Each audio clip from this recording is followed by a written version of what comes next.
Siz rus tilini tushunasiz, lekin gapira olmaysizmi? Rus tilida birinchi darsdanoq gapirishni xohlaysizmi?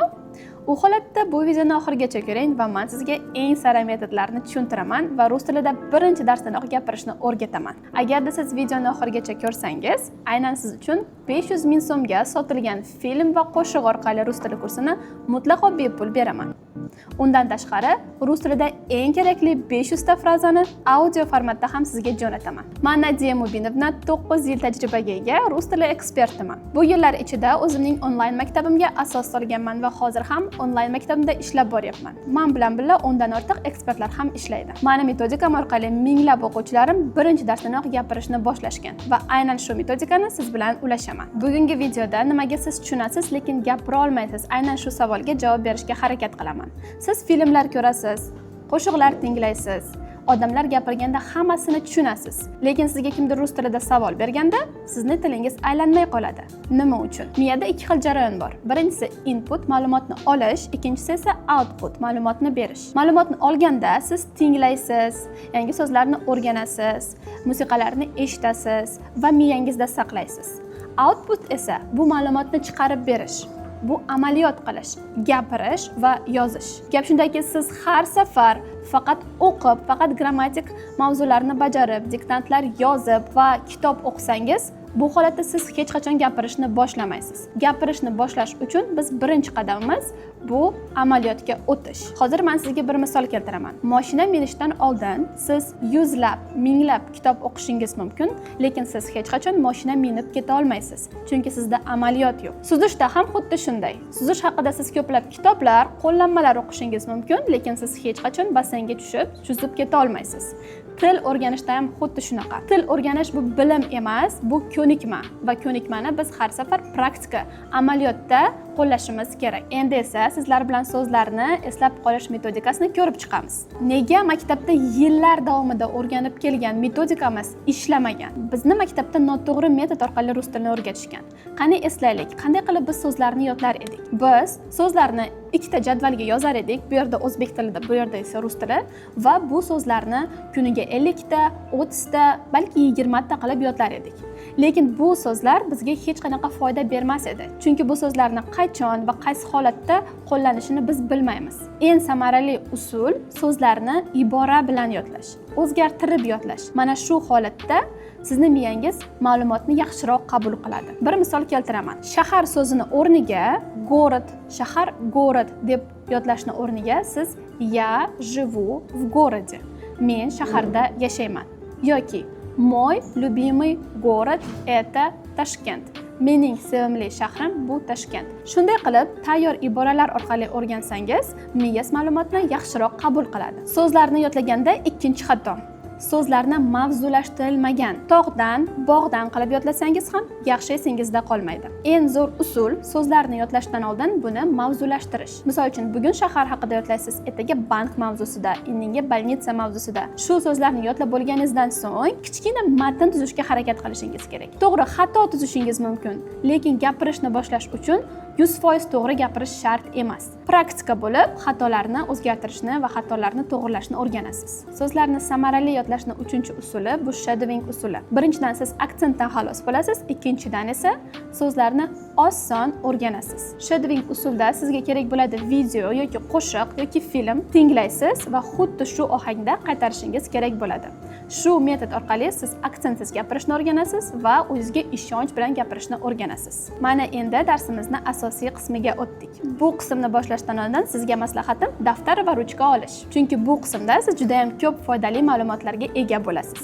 Aynan shu mavzu bilan 2 oylik kursim boshlanadi, chunki avtobiografiya, tarjimai hol eng kerakli mavzulardan biri. Har kungi hayotda va suhbatda sizga eng kerakli mavzu. Boshladik. Avtobiografiya mavzusi va birinchi savolimiz как вас зовут? Как вас зовут? Qaytaring. Как вас зовут? Agarda sansirasak, как тебя зовут? Javobi меня зовут. Ahamiyat beramiz. Меня зовут.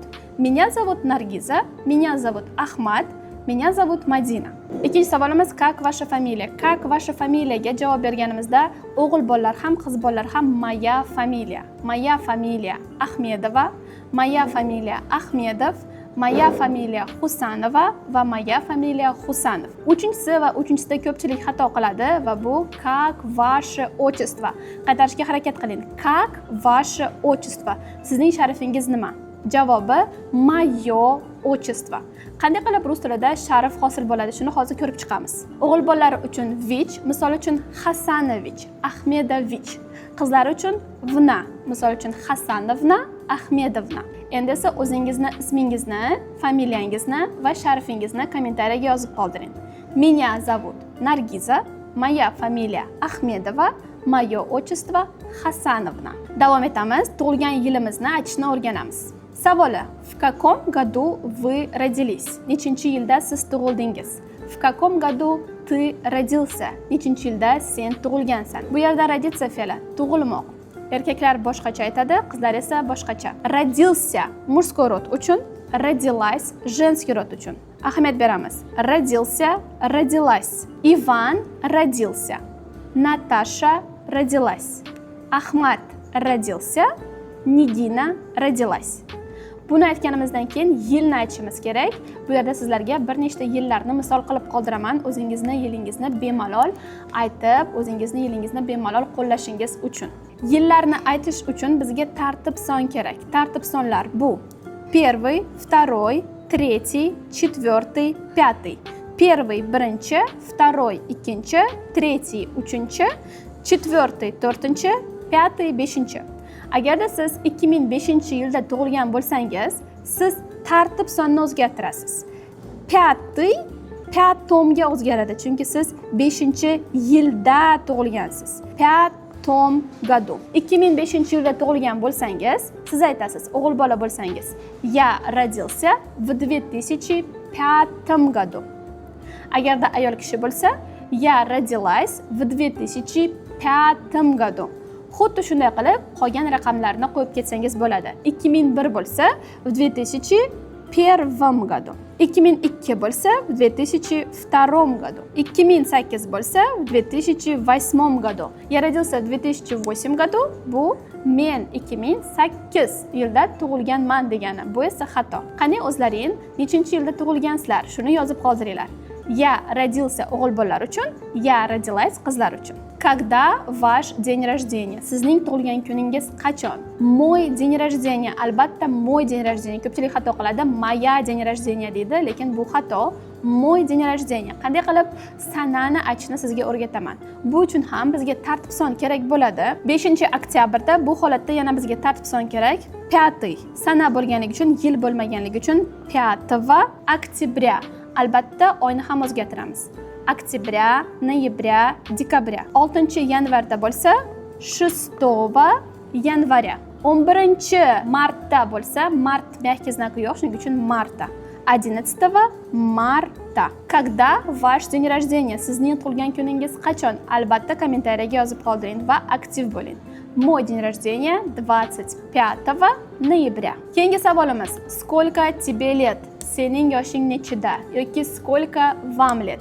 Bu savolga javob berish uchun biz qachon god, qachon goda va qachon let ishlatishini bilishimiz kerak. Demak, qoida shundaki, god faqat birlar bilan ishlatiladi. 1, 21, 31 va hokazo. Например, мне 21 год, мне 31 год va xuddi shunday qilib davom etib ketamiz. 2, 3, 4 uchun bu yerda 2, 3, 4, bu yerda 22, 32, 44 ham bo'lishi mumkin. 2, 3, 4 bilan tugasa, bu holatda года. Мне 22 года, мне 33 года, мне 42 года deb javob berasiz. Va 5 dan 20 gacha bo'lgan sonlar uchun let deb aytishimiz shart. Ahamiyat bering, 5 va 20 ni o'rtasida 11, 12 va 13 ham bor. Shuning uchun 11, 12, 13 ga ham siz let deb aytishingiz kerak. Сколько вам лет? Мне 11 лет. Yoshingiz nechida? Men 11 yoshdaman. Сколько вам лет? Мне 25 лет. Men 25 yoshdaman. Va albatta ya emas, мне deb aytishimiz kerak. Chunki rus tilida tarjima qilganimizda menga deb tarjima bo'ladi. Bu yerda dательный падеж ishlatiladi. Aynan hozir siz nafaqat o'zingizni yoshingizni, balki akangizni, opangizni yoshini ham o'rganishingiz mumkin. Bu holatda o'g'il bolaga bo'lsa ему deb aytamiz, qiz bolaga bo'lsa ей. Misol uchun, это мой брат, bu mening akam, ему 25 лет yoki это моя мама, bu mening oyim, ayol kishi bo'lganligi uchun ей 51 год. Qandaydir savollaringiz bo'lsa, albatta kommentariyaga yozing va men sizga bu savollaringizga javob beraman. Keyingi savolimiz bu откуда вы? Qayerdansiz? Bu savolga javob berish uchun siz formulasini eslab qolasiz. Я из, mendan. Undan so'ng albatta shahar keladi. Agarda shahringiz undosh harf bilan tugasa, a qo'shamiz. Я из Tashkentda, я из Samarqandda. Unli a harf bilan tugasa, i yoki i o'zgartiramiz. Я из Fergany, я из Moskvы. Откуда вы? Shu savolga ham javob yozib qo'ying. Men esa tekshiraman. Xatolar bo'lsa, albatta xatolaringizni tushuntirib beraman. Keyingi savolimiz какой ваш родной город? Sizning shahringiz qaysi? Javob berganda мой родной город это. Mening ona shahrim bu. Мой родной город это Fergana, мой родной город это Tashkent, мой родной город это Samarqand. O'zingizni, shahringizni yozib qoldiring. Мой родной город. Mening ona shahrim. Va bu yerda o'g'il bolalar ham, qizlar ham bir xil moy deb aytadi, chunki город мужской род. Мой родной город. Mening ona shahrim. Davom etamiz. Так, oilaviy holat. Вы замужем? Вы женаты? Siz turmush qurganmisiz? Siz uylanganmisiz? Buni javob berish juda ham oson. Я замужем, я женат. Bo'ldi. Endi bu yerda qo'shimcha ma'lumot qo'shishimiz mumkin.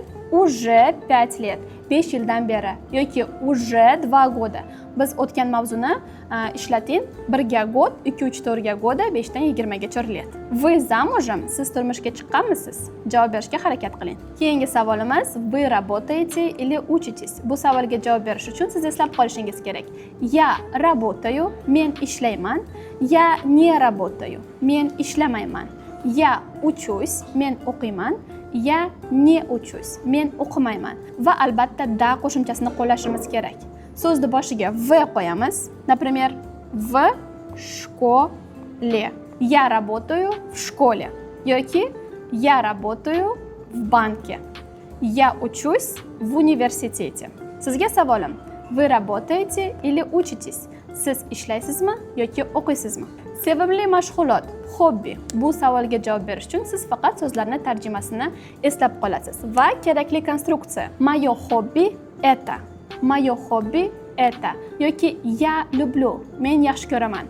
Moё hobbi это va я люблюdan keyin hech qanaqa fe'l o'zgarmaydi. Siz faqat tarjimani bilsangiz bo'ldi. Misol uchun смотреть televizor, televizor tomosha qilmoq.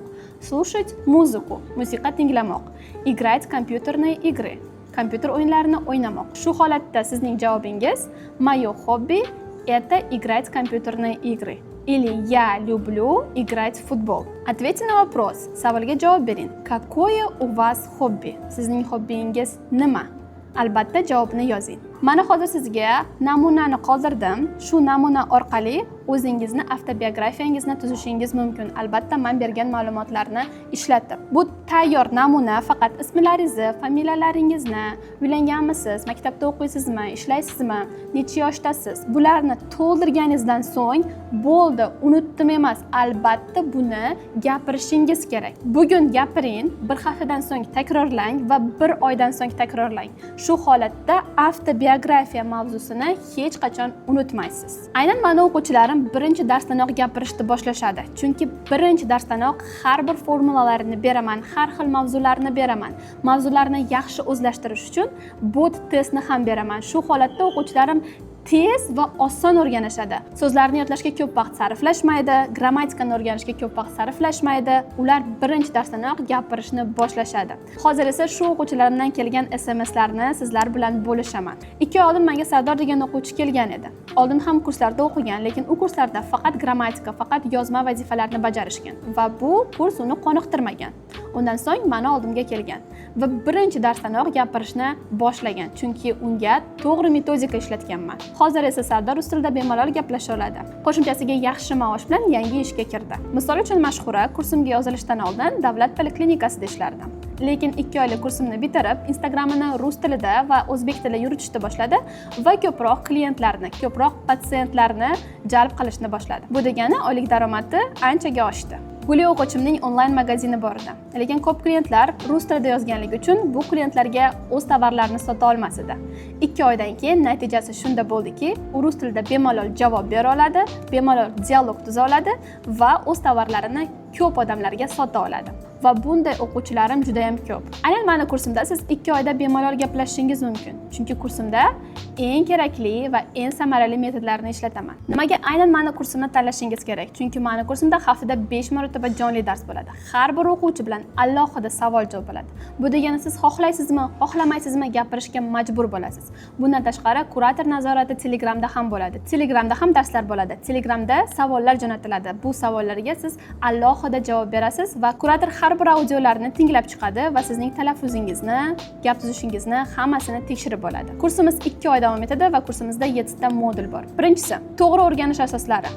Eng zamonaviy metod orqali rus tilini sizga o'rgatamiz. Ikkinchisi, so'z va iboralarni yodlash. So'z va iboralarni yodlash uchun sizlar uchun botlar tayyorlab qo'yganman. Siz so'zlarni bitta-bitta ko'chirib yodlamaysiz. Siz ularni test orqali yodlaysiz. Bu juda ham tez bo'ladi va esingizda yaxshi qoladi. Uchinchisi, birinchi kundanoq sizni gapirishga majbur qilaman. Bu nafaqat birinchi kuni, har bir darsda siz rus tilida gapirishga majbur bo'lasiz. Bu degani siz tezroq rus tilini o'rgana olasiz.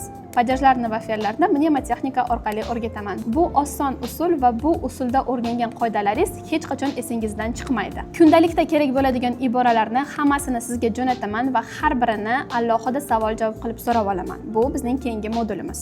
Eshitib tushunish, aksentsiz gapirish metodlarini sizlar bilan ulashaman. Shadowing videolari, aksentni yo'qotish videolari 30 dan ortiq. Va bu videolarni har kuni 15 daqiqa tinglasangiz va qaytarsangiz, siz rus tilida aksentsiz gapira olasiz. Sizga va'da bergan bonuslarni olish uchun pastdagi havolaga o'tib, bonus tugmasini bosing. Agarda sizga kurs haqida ma'lumot kerak bo'lsa, pastdagi havolaga o'tib, kurs tugmasini bosing. Hammaga rahmat. Albatta like bosing va kommentariyaga qaysi mavzuda keyingi video chiqarishimni albatta yozib qo'ying. Va keyingi video sizning mavzuyingiz bo'lishi mumkin.